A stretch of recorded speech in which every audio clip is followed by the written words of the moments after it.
நண்பர்கள் அனைவருக்கும் வணக்கம். இன்னைக்கு நாம அந்த வீடியோல நகை கடன் தொடர்பாக மிக முக்கிய தகவல் வெளியாகியுள்ளது. சோ அதை பத்தி தான் இப்ப நம்ம பார்க்க போறோம். தங்கம் விலை உயர்ந்து வரும் நிலையில் கூட்டுறவு வங்கி தொடக்க வேளாண்மை கூட்டுறவு சங்கங்களில் 1 கிராம் தங்கத்திற்கு 6300 ரூபாய் வரை கடன் வழங்கப்படுகிறது. இன்னும் சில மாதங்களில் தேர்தல் வர இருப்பதால் இந்த முறையும் அரசியல் கட்சியினர் நகை கடன் தள்ளுபடி, விவசாய கடன் தள்ளுபடி அறிவிப்பை வெளியிட வாய்ப்புள்ளது. இதனால் நகைகளை எடுத்துக்கொண்டு கூட்டுறவு வங்கிகளை நோக்கி மக்கள் படையெடுக்க தொடங்கியுள்ளனர்.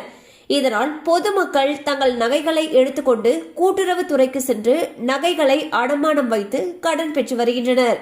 மேலும் யார் ஆட்சிக்கு வந்தாலும் நகை கடன் மற்றும் விவசாய கடன்களை தள்ளுபடி செய்ய வேண்டும் என்பதே பொதுமக்களுடைய கோரிக்கையாக உள்ளது. சோ வந்து பாத்தீங்கன்னா 2026ஆம் ஆண்டு எலெக்ஷன் வரக்கூடிய காரணத்தினால நிறைய மக்கள் அவங்களுடைய நகைகளை எடுத்துக்கிட்டு கூட்டுறவு வங்கிகள்ல போயிட்டு நகை கடன் வாங்குறாங்க.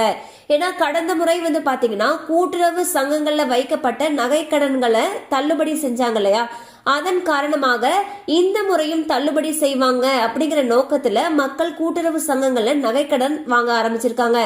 அது மட்டும் இல்லாம விவசாய கடன்களையும் தள்ளுபடி செய்வாங்க அப்படின்னு சொல்லி மக்கள் எதிர்பார்த்து காத்திருக்காங்க. இந்நிலையில் யார் ஆட்சிக்கு வந்தாலும் நகை கடன் மற்றும் விவசாய கடன்களை தள்ளுபடி செய்யணும் அப்படிங்கறதே பொதுமக்களுடைய எதிர்பார்ப்பா இருக்கு.